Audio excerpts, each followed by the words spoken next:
इंदौर शहर में आवारा श्वान के द्वारा हमले की घटनाएं लगातार बढ़ रही है। गत दिनों श्रीनगर एक्सटेंशन में सुबह कॉलेज जा रही एक छात्रा पर एक साथ 4 श्वानों ने हमला कर दिया।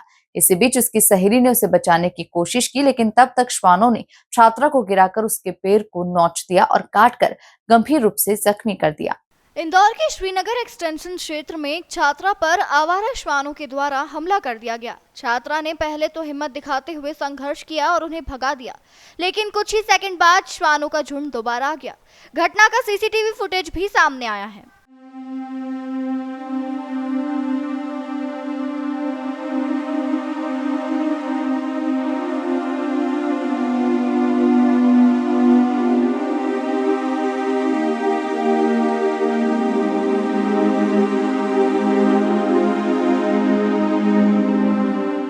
श्वानों के हमले के बाद छात्रा को चक्कर आए तो वहीं बैठ गई। छात्रा कॉलोनी से कॉलेज जा रही थी, तभी दूर से एक साथ 4 श्वान उसकी ओर लपके। वह संभलती उससे पहले ही वे उस पर टूट पड़े और उसे गिरा दिया। इस दौरान छात्रा ने संघर्ष किया, लेकिन श्वानों ने उसके पैर में काट लिया। आपाधापी के बीच श्वान बार बार भागते और फिर उस पर लपकते रहे। इस दौरान आगे स्कूटी से जा रही उसकी सहेली रुकी, गाड़ी खड़ी की और छात्रा के पास पहुंचकर श्वानों को भगाया।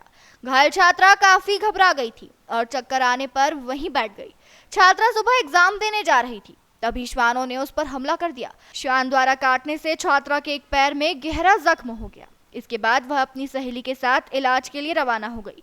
आवारा श्वानों के हमले पर सांसद शंकर लालवानी का कहना है कि स्वास्थ्य विभाग और नगर निगम मिलकर उनकी रोकथाम के लिए समुचित उपाय कर रहा है। बड़े अफसोस की बात है कि श्वान आम लोगों पर हमला कर रहे हैं। देखने में आया है कि झूठन फेंकने से बड़ी आवारा श्वानों की संख्या में मुख्य स्वास्थ्य अधिकारी डॉक्टर माधव हसानी ने जानकारी देते हुए बताया कि 6 माह में 24,000 लोगों पर श्वान द्वारा हमला किया गया।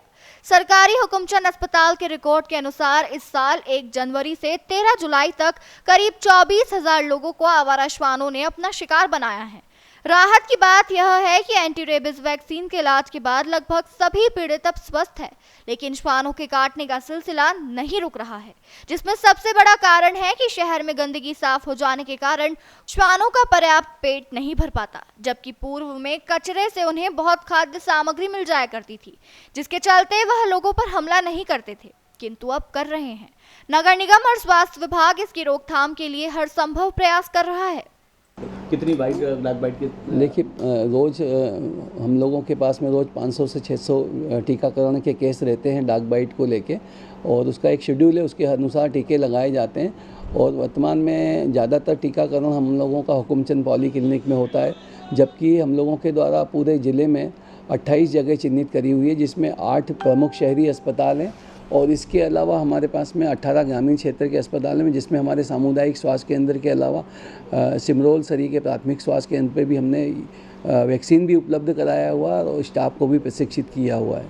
सर, क्या वजह है कि ये तरह आक्रोशित हो जाते हैं, इतने गुस्से में आकर आम लोगों पर हमला करते हैं? देखिए, इसके 2-3 कारण हैं। एक तो वर्तमान में जो सीज़न है, मानसून का सीज़न, ये इनका मैटिंग सीज़न है और उसके कारण थोड़े से डॉग वायलेंट होते हैं।